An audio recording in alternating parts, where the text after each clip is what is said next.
the way they work. Yeah, you understood already that in project finance, the the core of the project finance is the SPV, which is special purpose vehicle company, which is created somewhere in an offshore zone. And the reasons for creating it there is that there is a very favorable, good and attractive regime of taxation there. Low tax rates, very low government barriers, easy to get some sort of permission for building something, some kind of a plant, power plant, a dam, or another factory, for instance. And this SPV is the central power in trying to make people come together. And what are those people? What are those organizations? They include very many subjects, very many agents, consultants, banks, sponsors, lenders, the governments, and many other professionals. I've got a list of these people, these organizations, and they include a variety of companies, individuals. They include, of course, borrowers, lenders, other kinds of bank, technical assistance. Technical bank means that they provide technical assistance in sort of to understand how to be accountable, to make financial statements, to produce financial statements in order to better understand the workings of the organization. Investment plans, business plans, how to organize many documents, very important documents in a project finance company and project finance deal. Insurance is also very important because we got to insure the risks.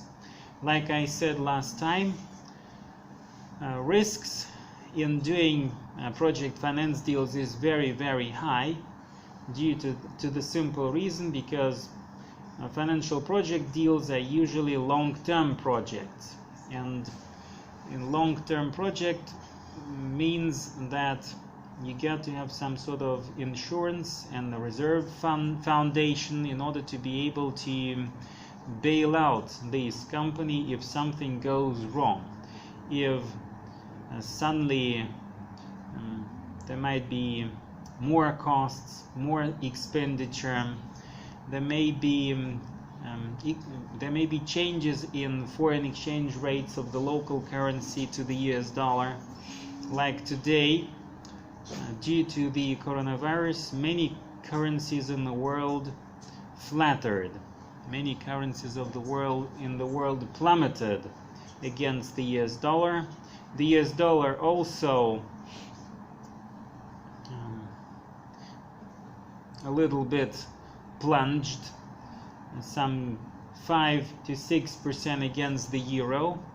That was due to huge stimulus packets that were adopted in the United States and elsewhere.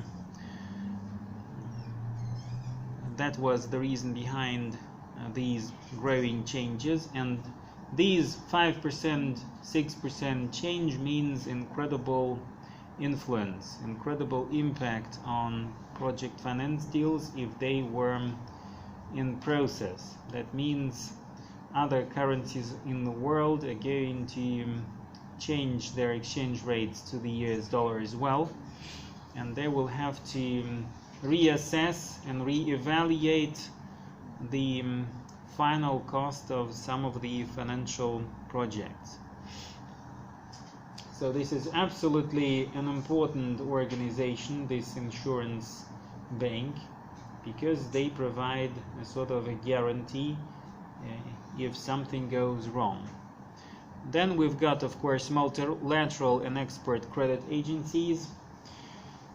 Usually credits and loans to make investment project finance deals and investments in such ways require not just one bank, because sometimes we need billions of dollars and maybe sometimes tens of billions of dollars, and no bank has so much money to lend.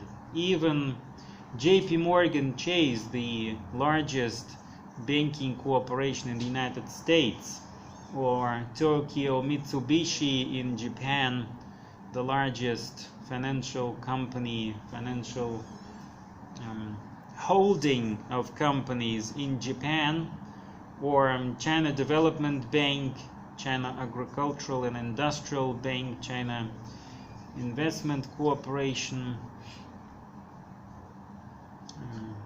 and other various very great institutions, Deutsche Bank in Europe, or BNP Paribas in France. So these banks on an individual basis do not have so much money to lend. Even if they could do that, even if they could lend some sort of company or organization, SPV, $10 billion in loans, just imagine what happens to this bank if this SPV declares bankruptcy or default. This $10 billion project fails, and that would be a huge burden on the assets of JP Morgan Chase or BNP Paribas. That will be a huge impact. They will have themselves to have some sort of insurance, some sort of hedge, in order not to fail themselves due to some wrongdoings of an SPV. And that means that you have to have not only one bank, but a consortium of banks, consortium of credit organization and loan givers, sponsors. He will come together and provide you with an associative loan or consortium loan. That means this consolidated fund is going to be made up of loans and assets of many institutions, many organizations. And that means that JP Morgan Chase, for instance, will come to join this project, and it'll give a loan of, for example, $500 million. BNP Paribas will come and give $50 million. Other banks will give also in proportionate shares, and in total they will come up to something like $10 billion. These many institutions, plus World Bank or International Development Association or International Financial Corporation, and other institutions included in the group of World Bank, or in the group of regional development banks such as Asian Development Bank or Eurasian Development Bank, Latin American Development Bank, European Bank of Reconstruction and Development, and some such institutions as well. So they will come together and provide this collective loan to the company, and providing this loan, they share risks of this SPV together. So this is a sort of a sharing economy in terms of risk management. They diversify these risks in order not to fail themselves. And if this SPV declares a default, no one of the lenders will go bankrupt as well. So that means they will be safe outside this financial risks and other important economic risks, foreign exchange risks. They will stay afloat if something goes wrong. And that means this system of sharing risks and diversifying risks, hedging risks, is a very important part in doing project finance deals. And that's why it is so important to have a multilateral structure of lenders, of credit agencies, and other kind of organizations. We also have, of course, the construction company, which is responsible for putting up the plant and putting it into operation. They will build a factory or a sort of a manufacturing facility that will produce some kind of a good or service, maybe. By service we mean, of course, electricity sometimes. It can also be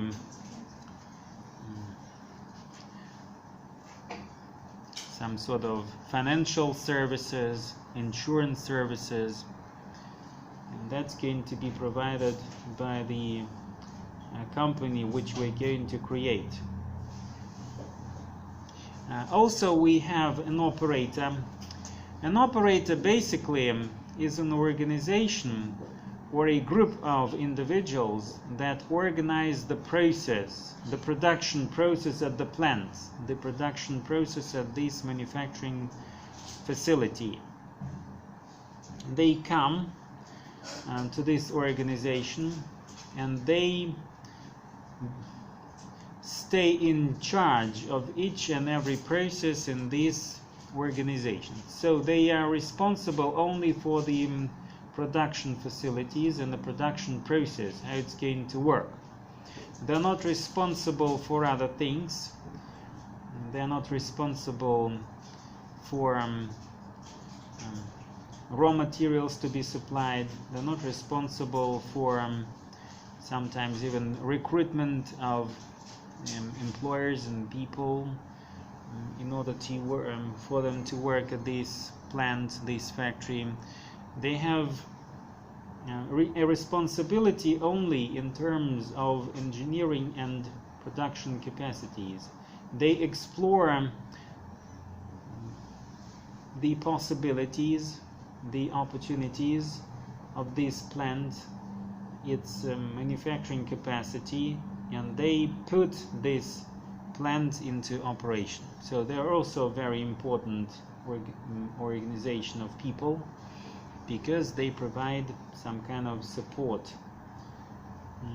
Sometimes that happens in countries which have no experience in providing some sort of employees and professionals. He will be able to put such a plant into operation. For example, some countries, maybe in Malaysia, would like to build, or in Iran would like to build a nuclear power plant, but only a few countries in the world have actually experience in putting into operation such plants, because this is very difficult technology.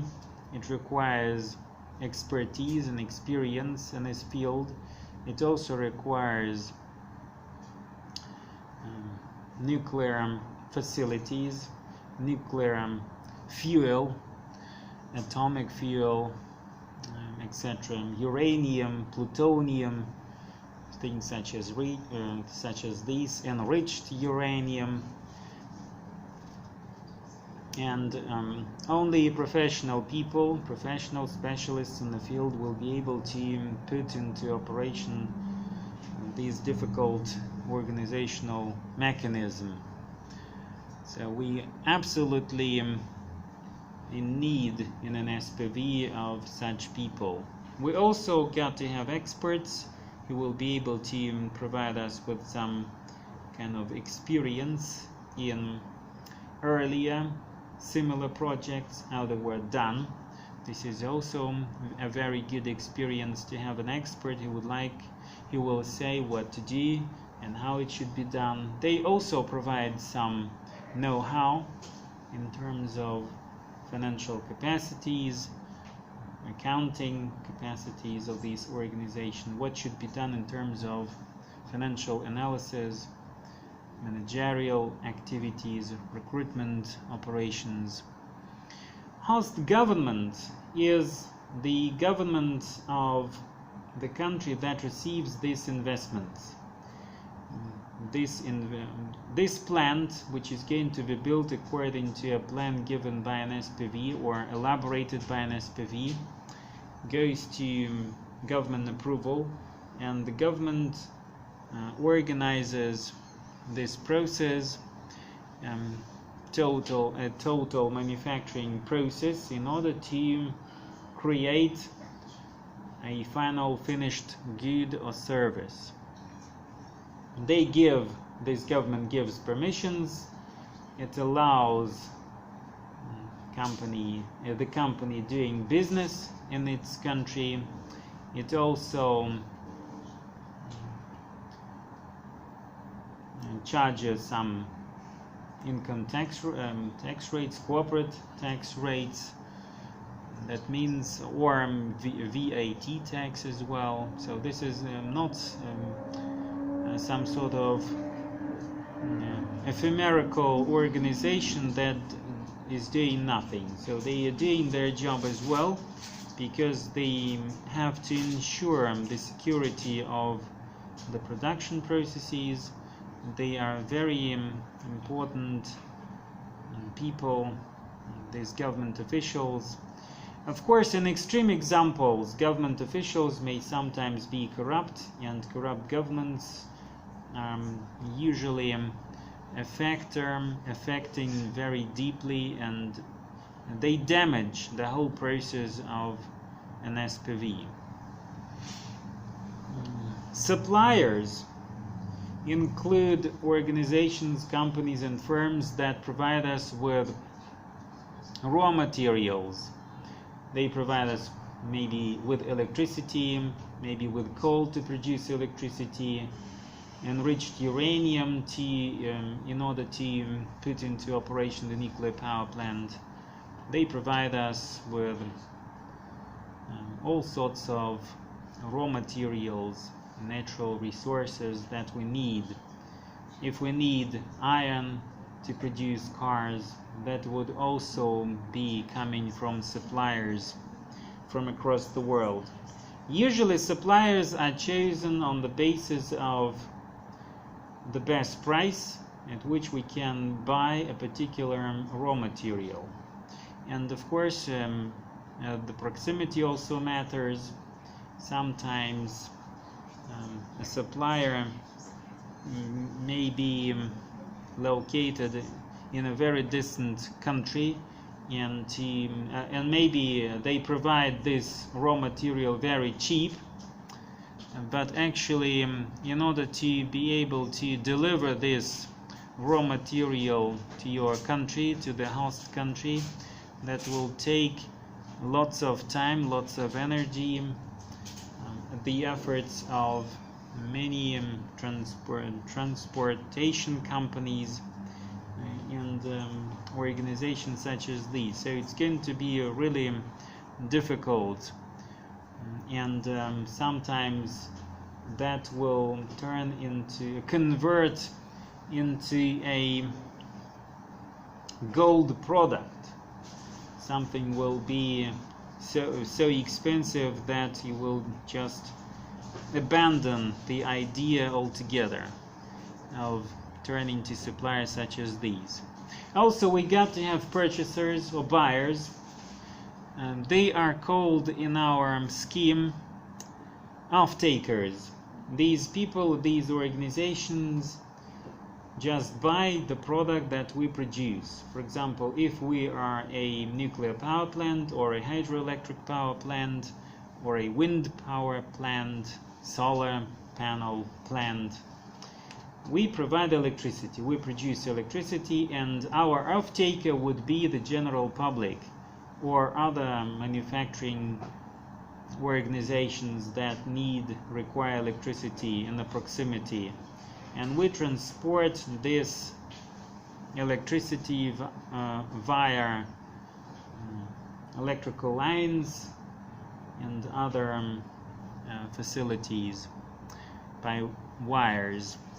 So these are the purchases. We also got to have insurers, like we discussed that issue in insurance banks. They also provide insurance if something really damaging happens. For example, what can happen so that we need an insurance company? Maybe a terrorist act happens, or an earthquake happens, tsunami happens, and many other natural disasters, global change affect such things as well. Global climate change affects many industrial facilities which are located somewhere close to the coast. The coastal line is a very Does really change exist? It exists. Climate change exists, of course. The fact is that it changes. We just do not know who is really responsible for the climate change. Many blame the people and their industrial activities, that the temperature on the surface of Earth is increasing 2%, contrary to the pre-industrial levels. So the fact is that climate really changes, but we do not know what are the causes, what are the reasons behind it, and who is responsible in the end. Because sometimes, mostly, like I said, the humans are being blamed for all the misfortunes in terms of climate change. There are other scientists who say that this climate change thing is a very politicized issue, and many governments just use it in order to speculate, in order to affect the voters' opinions, and in order to win votes of some people, in order to go to parliament, in order to be elected to parliament, or presidents, prime ministers, other political parties. They use this instrument in order to influence human minds. They just mastermind the human minds, so to speak. And this is really dangerous. The Greens are doing this in Germany, for example. They are pressing really hard on the German government in order to abandon completely nuclear power plants in Germany. They want to get away from the nuclear power production. After Chernobyl, after Fukushima in Japan in 2011, and Chernobyl in 1986, they decided to go from the nuclear power plants, nuclear energy completely. Although other people say that you may be going out of these nuclear power plants, but you've got a very great neighbor, France, which produces 85% of its electricity out of nuclear power. And that means if something happens really bad in France, everything will be, you will be affected as well. So it does not matter actually that you does not do something.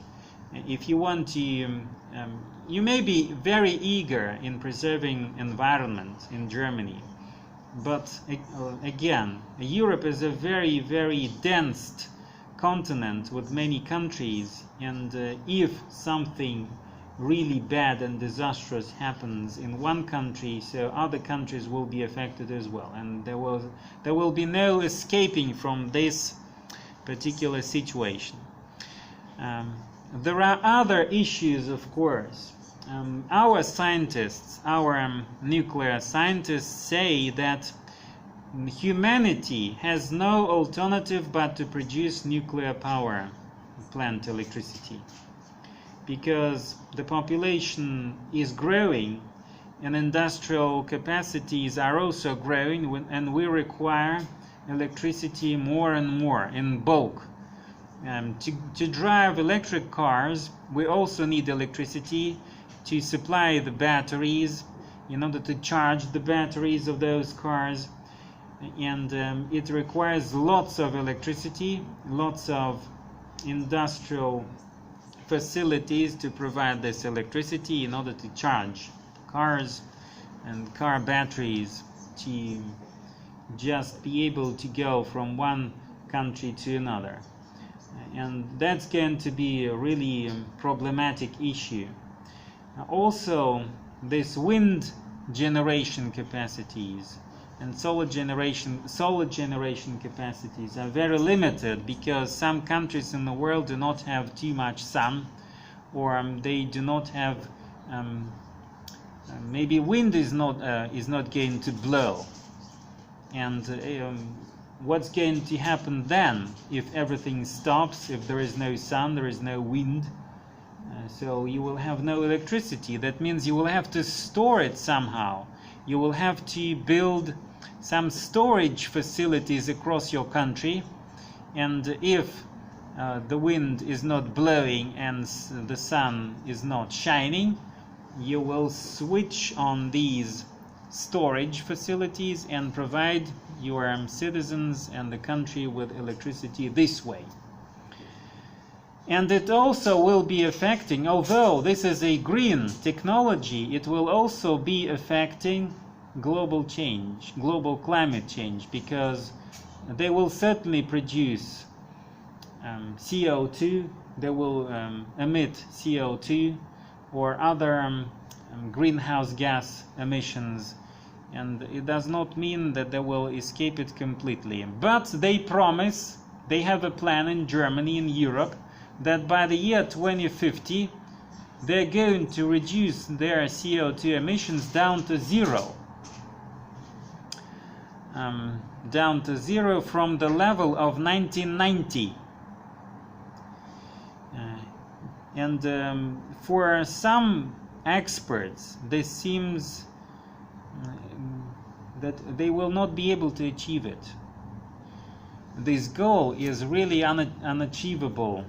They will not be able to do that, to make this goal by 2050, and maybe if, of course, some sort of a worse coronavirus happens and everything stays still, stands still, no companies will be working, no power plants, no cars will be driving, or there won't be any aviation communications, etc.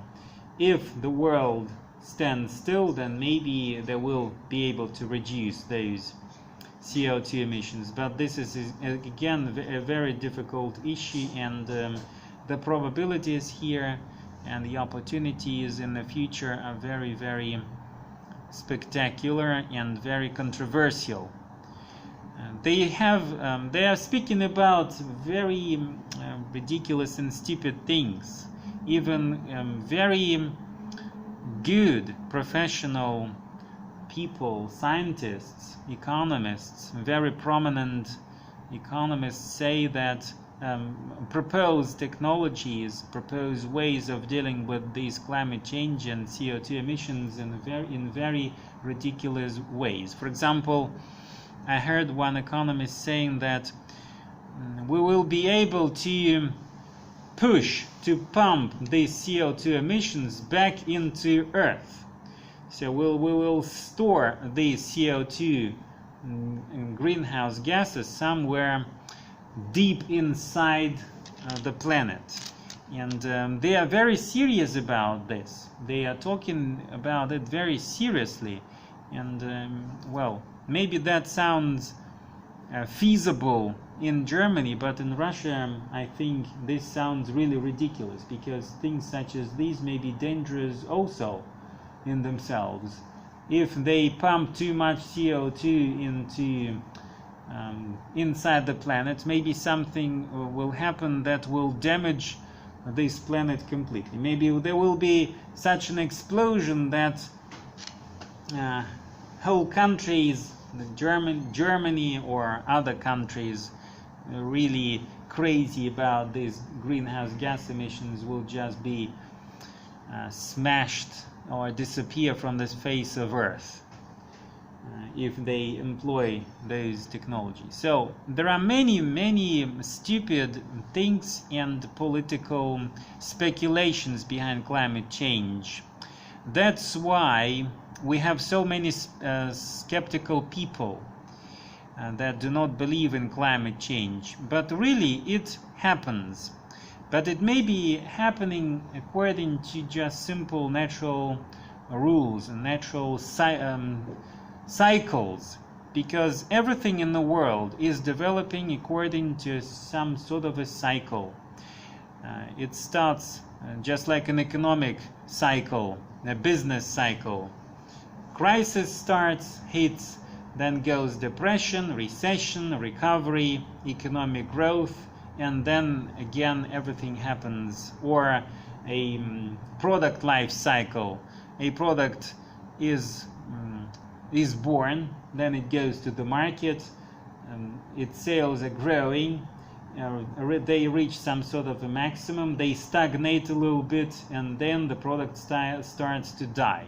So in terms of climate change and development of life on the planet is also very dependent on cyclical events in Earth, in the universe. And maybe sometimes we are not just aware of all those cyclical processes in the world that are happening because people just do not know them. The universe is too large to understand it, and millions of people's lives and millions of ages. It will take ages to just understand the workings of the universe. We do not know even if life exists somewhere else in the universe. What are we speaking about? What kind of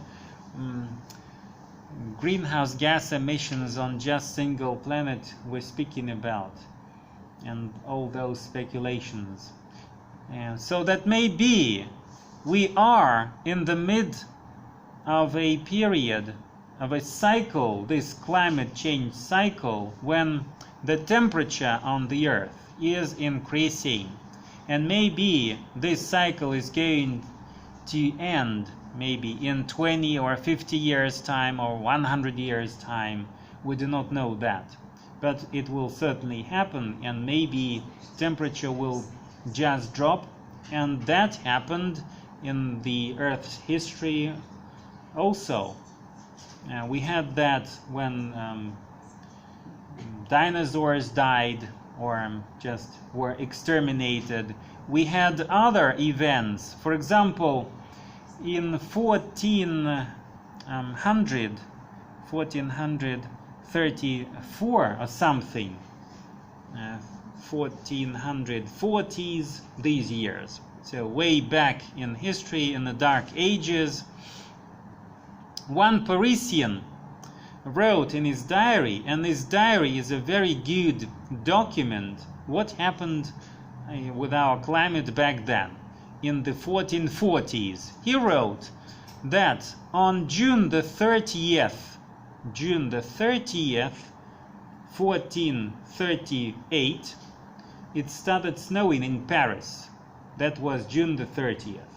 And that was the beginning of the great period, which now we call the small ice age.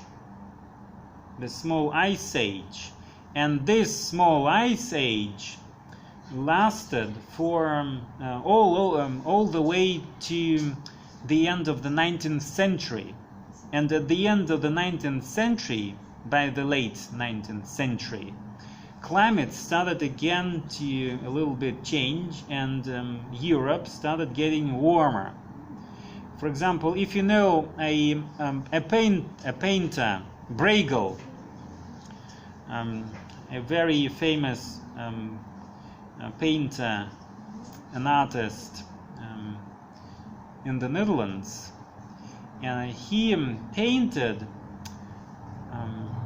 this Amsterdam canals frozen, which was impossible back then, and people were skating on those canals. Today it is absolutely impossible to imagine that you would just skate on those canals, but it was that, and we have an evidence, a historic evidence depicted on his pictures, and you can see them in national picture galleries in London or in St. Petersburg, in Moscow.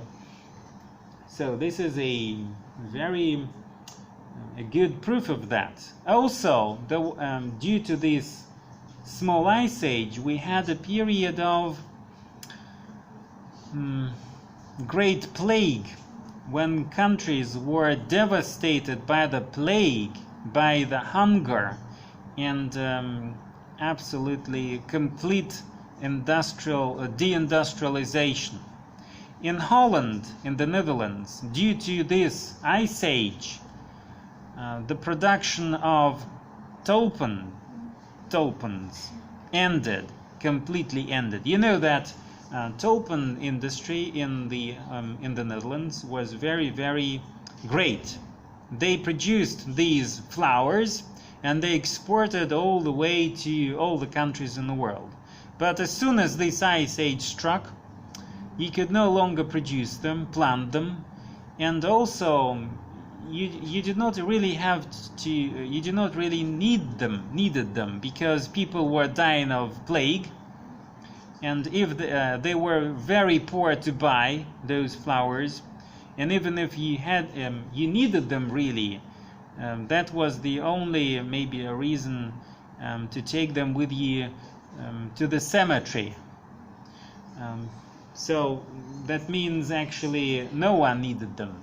Yeah, that's just a joke that you needed them.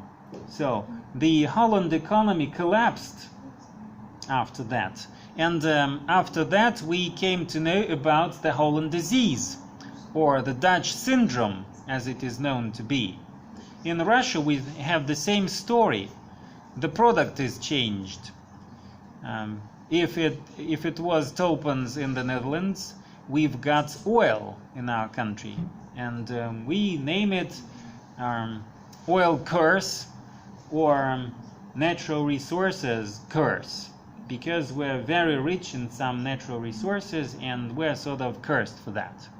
And 50 countries in the world are doing the same thing. Nigeria, other nations in the world just are not doing anything but pumping oil out of their oil rigs and other capacities, natural gas capacities. So climate change really happens. It happens all the time. The earth is getting colder, it is getting warmer, and these periods intersect. One period ends, another starts, and this is going to be going into infinity until life on the planet exists, or the earth itself exists. That's going to happen. So climate, actually, what is climate? Climate is a collection of natural conditions that can be described by changes of temperature during night and day. That's the climate. If temperature does not change, that means you've got no climate. We have nothing to speak of. But since temperature changes, things happening, and very dramatically. For example, I read in The Economist very recently, just a couple of days ago actually, in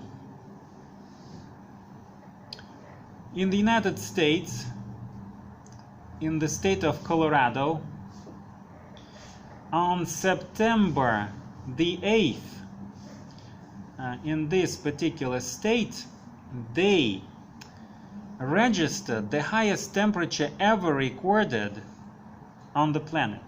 46 or 48 or of 52 degrees Celsius. So that was the highest actually temperature on the planet ever registered on September the 8th.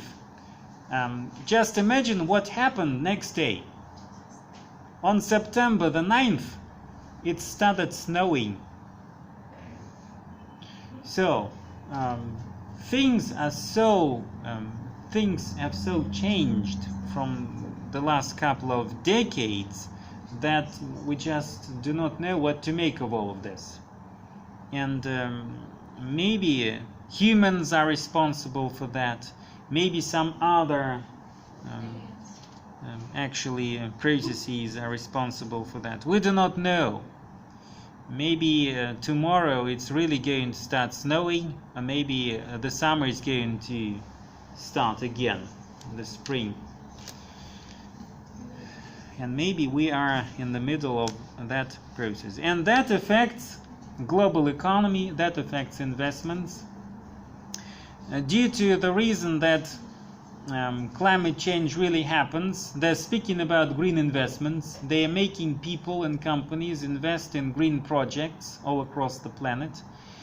They're trying to make them believe that the world is really changing and the climate is really changing, and we got to build green industry, green firms, green farms, green everything.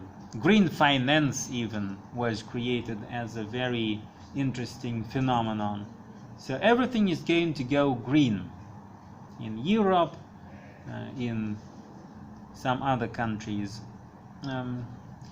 It is really interesting to note that countries such as the United States are really skeptical about climate change, and they do not join global initiatives such as Paris Agreement in 2015 and other.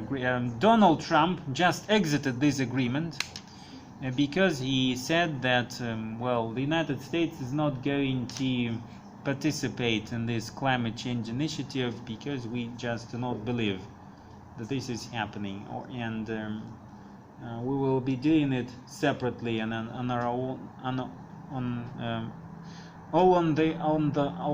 our very own. And that means he wanted to start oil explorations in the country. And the United States under Donald Trump became the first world power in terms of oil production. For decades, the United States provided only 50% of its oil from its own resources. 50%. The other 50% were imported from the Middle East, from Venezuela, Russia, Great Britain, and other oil exporting countries. Norway, Nigeria. So 50% of oil. Today, Donald Trump, just a couple of years ago, decided to explore shale oil in the Gulf of Mexico, and they started pumping it just crazy.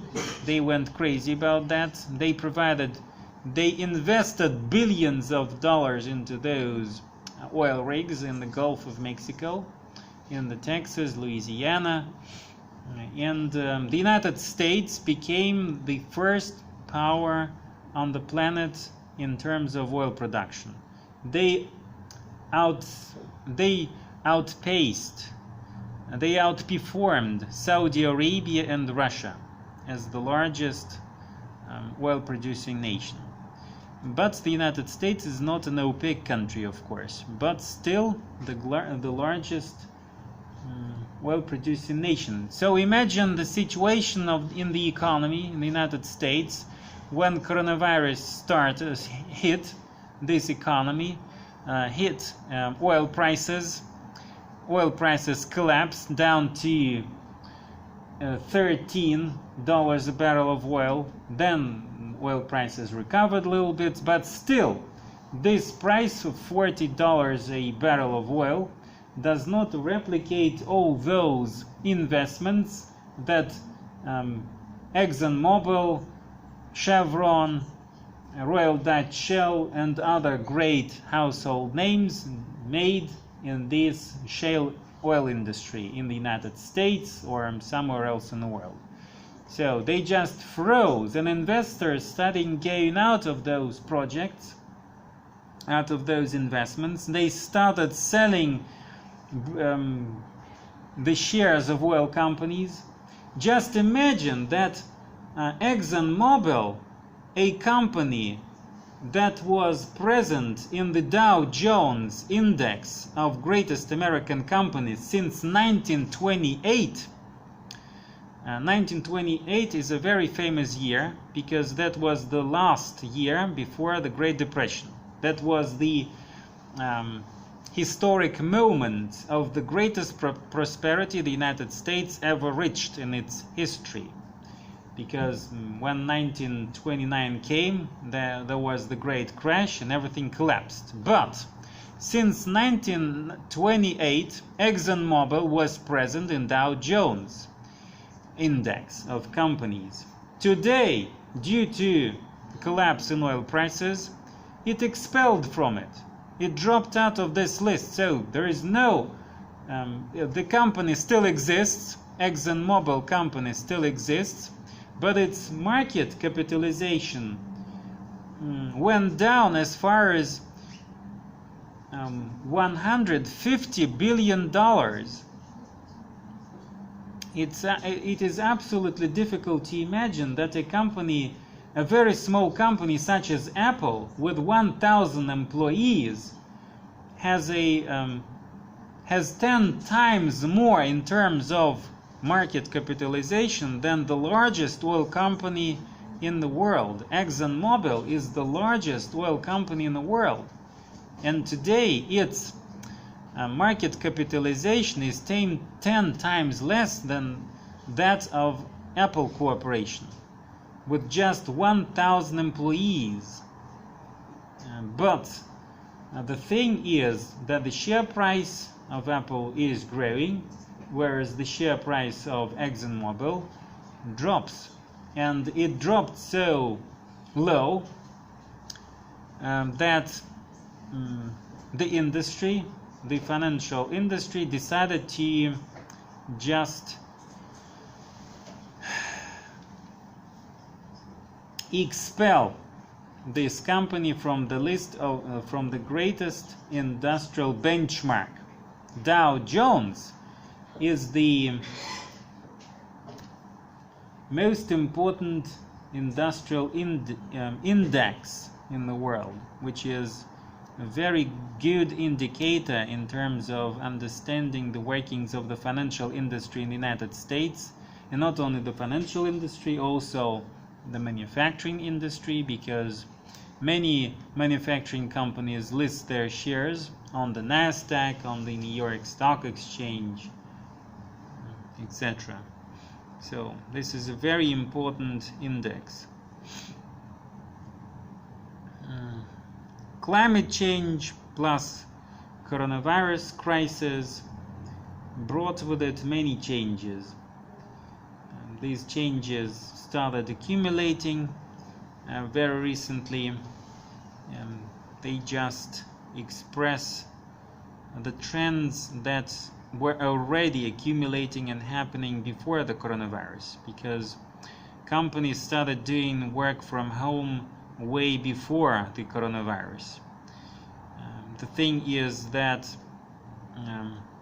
they were really doing a very good job in terms of remote work, because many of the companies we're speaking now today, most famous companies, they are international companies, and it is impossible to organize meetings every day with people and employees working in different countries. It would be impossible. So video conferencing services of Zoom, of Microsoft Teams were needed way before the coronavirus. So the world was getting ready for something to happen in this way. And it really happened. Coronavirus just made these things more acute. It made us understand that we really need a global change in everything. We need to change the industrial structure in many countries. We need to change the communication networks. We need to change government services industry, because in many countries in the world, government services cannot be provided via the internet. It is very interesting to note, but the United States, which is, well, the country of the Silicon Valley and high technologies and many other very advanced things, their system of government services collapsed during the coronavirus.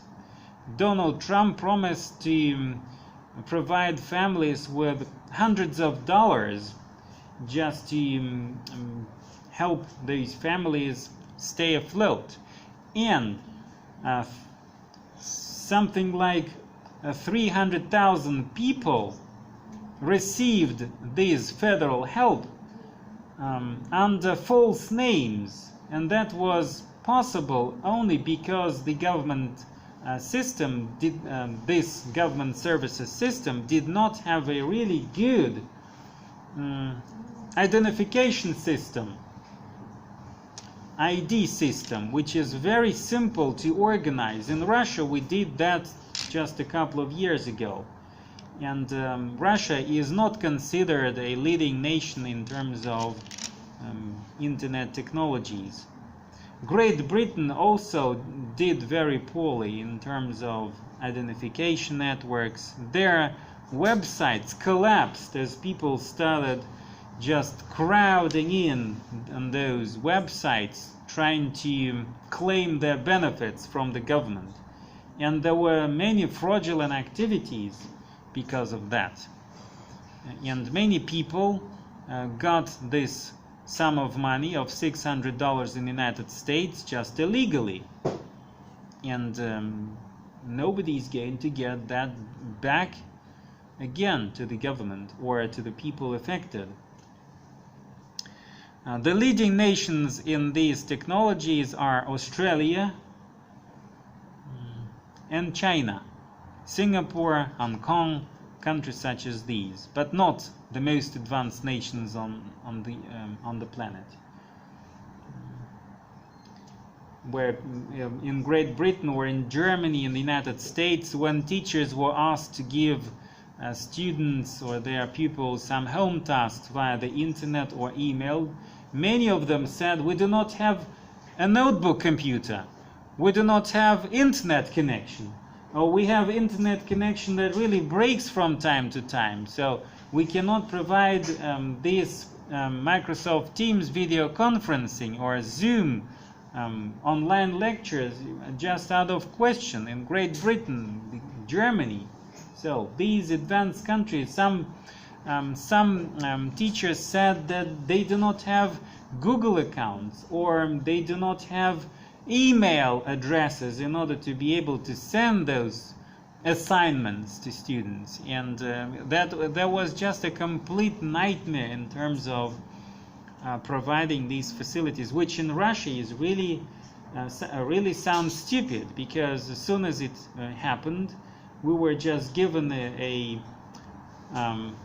an order, so to speak, and actually, I think the majority of people at least have a smartphone or a notebook computer and an internet connection. And in Russia, that would just sound stupid if someone does not have an email address, or does not know how to do that, how to register in the internet. That's absolutely unbelievable. Although Russia, like I said, is not considered a very great country in terms of high tech, in terms of internet connection. We've got also our problems with internet, broadband internet especially. That comes as a surprise. Teachers said such a little bit stupid things. Yeah, they say so. Why? Because they really do not have notebook computers and internet access and email addresses. Yeah. In the UK, in Germany, yeah. I wrote just very recently articles in The Economist, and they were really serious about, yeah. So people are just like came from the Dark Ages, and they do not know completely what that is. Yeah, the same situation I think with the universities in Germany, for example. Yeah. Because they couldn't go online during the quarantine time, so they decided to cancel all the classes. True. So the system really collapsed. The educational system really collapsed. That's why they insisted so heavily to put students back again to school as soon as possible, because so nobody wanted to provide teaching services, educational services to the students, to pupils all across Europe. And this system just collapsed and stopped working efficiently. And we know that educational institutions are usually supported by the government. So the government said that if you do not provide these educational services, that means how are we going to pay you your salaries, to pay you wages if you do not work and if you do not provide these teaching services, educational services. And most institutions, educational institutions, are government-backed, government-sponsored institutions. So it really is an absolute nightmare. And of course, investments in education, and going back to the subject we're trying to speak about, these investments in government educational institutions are very, very important. In Great Britain, education is a very good investment, a foreign investment, because a foreign student in Great Britain pays on average 23 to 25,000 pounds a year to study at Oxford University, or even a very general university with no absolutely brand name with it. So 25,000 pounds a year on average is a norm for foreign students in Great Britain. Local students pay 5,000 to 9,000 pounds a year, so way less than foreign students, and they get 75% of their revenue from abroad, from students coming to Great Britain from abroad. And just imagine what happened after all those lockdowns and closed border policies, when nobody could go to Great Britain or the United States, and everyone was just cut from this educational network. In the United States, the same thing happened actually. Donald Trump said that you cannot go any longer to the United States to study, even doing online courses, because that may be very dangerous for the spread of the disease again in the United States. Because many students, it is very well known that many students buy just very cheap educational courses, online courses, in order to be able to study and simultaneously work in the United States. So they are in the United States also not very stupid. They understand what those immigrants would like to have. They would like to have a sort of a way of being able to live in this country and later to be citizens of the United States. So they are pushing through these government border policies of Donald Trump when he tries to control the immigration in the United States. The same goes for Great Britain, of course, because Great Britain is at the epicenter of immigration waves from the Eastern European countries of Poland, Bulgaria, Romania, Czech Republic, Slovenia. They just go in droves to the UK to study first, and then they simultaneously work somewhere on local farms, pick strawberries, work in just supermarkets where they fill supermarket shelves, or work as other riffraff employees. And sometimes accountants in the Czech Republic, I get paid picking strawberries in the UK, their monthly wages in a weekly wage in Great Britain, which makes a weekly wage in Great Britain just picking strawberries for accountants and financial advisors that used to be professional advisors and financial analysts in the Czech Republic or Romania. So this is absolutely a very difficult and very important issue. That's why they actually exited the European Union, wanted to exit, because they cannot control it any longer. The situation. They need investments. They need investments in education, but this education canal started to produce more immigrants in the country, more influx of people to this country, and the universities are suffering very much. And great changes are going to happen in the educational systems in these countries. There will be shutdowns of many educational institutions in the United States, in Australia, in England. And they're going to close those institutions, educational institutions, and investments in education are dropping. Federal investments, budget expenditure for education in these countries also is going to drop, and they already declare that it's going to drop. In Russia we're doing the same thing, so nobody is going to pay for less education. When people are studying online, why do you have to be paid more? Why do you need investments in education? So again, the same thing happens from time to time. We've got the same story all across the world. People actually say that making investments is a very easy thing. Sometimes you just have to find a country of great opportunities, a country such as China.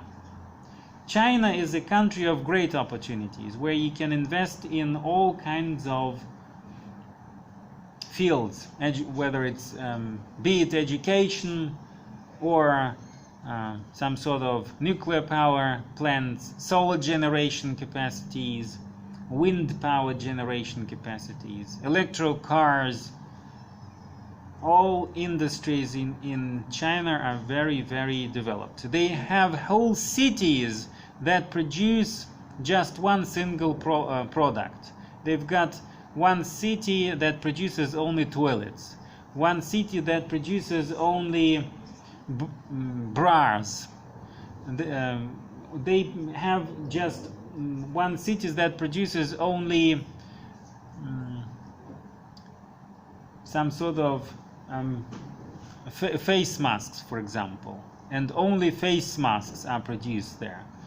And whole cities are just filled with these products, and nobody knows what to do with them, with these overproduction. They just oversupply these products, and they cost so low that people from all across the world, entrepreneurs from Great Britain, Germany, go to China and buy in bulk those cheap, absolutely sometimes even so cheap that they just may be getting them for free, those toilets. They put their brands on them, re-export them back to Great Britain and sell them at triple or quadruple prices in Great Britain or in Germany. Kitchens, for example, they produce them in bulk. Although, yeah, that sounds really easy. That sounds sometimes really easy, that in China there are so many people that you can sell them everything you would like to. Or you can just buy everything in China and resell it back in Europe. It sounds really easy, although in practice it can be very, very difficult. Because in order to do something in China, you got to have a permission, you got to have a government support.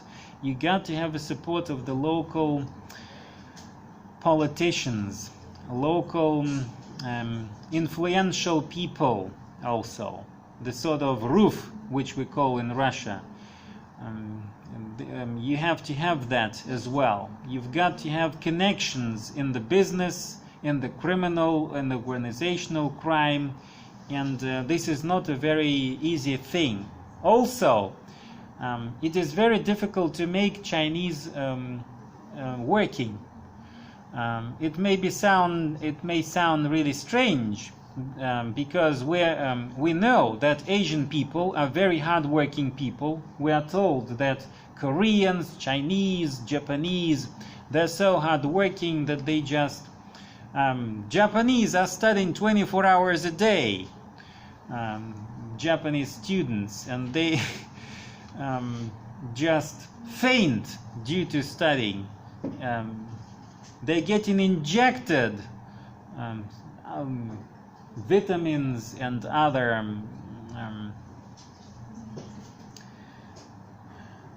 medicines in order to keep them working, to keep them studying for 24 hours. So we know that Asian people are very hard-working people, but you just go to China and try to start, build a factory and make those people work for you, and it turns out that they're absolutely lazy, and that in order to make them work, you got to really be a very harsh person, a sort of a tyrant, and authoritarian regime, totalitarian regime at a factory is a very the best way of doing business in this country. And people from Britain, from Germany, he got used to democratic structures. They think you just have to say them that I will pay you that amount of money, and you will have to produce that amount of goods and services at this particular time period. You have signed the contract, etc. I paid you, but where's the result? But they're just lying there on mats, sleeping and doing nothing. They just looking on their watch. It's 12 o'clock, it's Quentin time. We go to dinner, and that's the end of it. So, in order to invest in China, in order to make goods and produce something in China or anywhere else in Asia, it is a very difficult issue. It's not that easy as it sounds to some. Also, there are some very strange traditions in China, which are very strange to Europeans. If you, for example, refuse a dinner with local delicacies in China, for example, donkey's penis, if you refuse to eat it, they will take it as personal insult.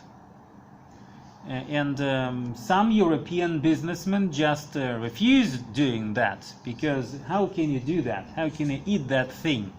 But in China, that is considered a local delicacy.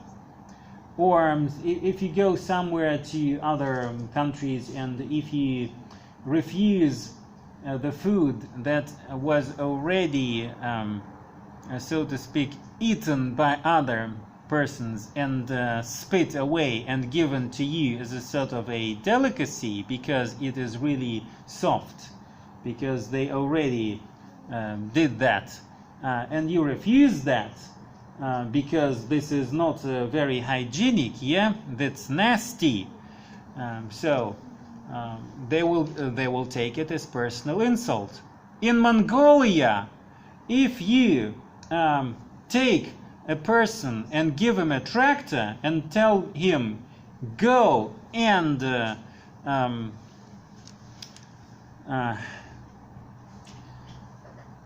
go to the field and provide me with that facility, he or she will not go until you tell him or her that you are in charge of that tractor, you are its boss. Only then he or she will take that tractor and go to the field. Only then, when you tell him that he is superior to the tractor, so that the tractor is a sort of an employee of yours and you are a supreme power over that tractor. So you absolutely got to understand the natural traditions and other sorts of capacities, facilities, in order to make investments and do business in those countries. So it's not a very easy thing. For example, Japan or Korea have such problems with working capital? I think that Korea and Japan are more civilized by now, but they have also their rules. For example, in Japan, if you are not part of Yakuza, if you are not part of it, you cannot work as a lawyer in this country. So you got to be absolutely in the Yakuza.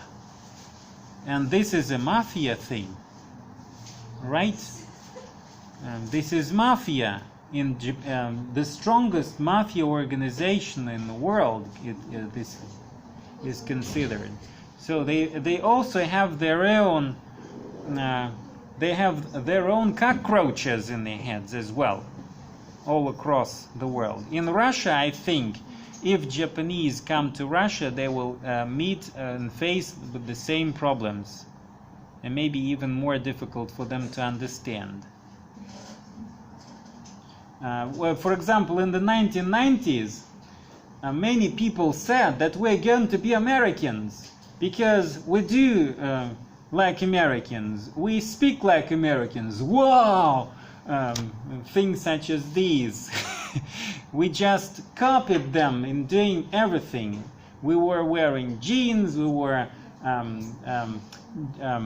chewing gums, and etc. Yeah, and everyone believed that we're going to be Americans in a couple of years. This is Americanization happening, but decades went and came, and nothing really changed. With our corruption, with our government oppression system, with our many other stupidities and absurdities, bureaucratical procedures. This is actually a very good barrier, a limit which cannot be broken, and this is a sort of a hedge that keeps this country safe from other invasions. So came what may, this country is going to stay where it is. Presidents come and go, country names come and go, but the nation, the language, its culture, its corruption still live with it. Okay, thank you very much. We have a little break.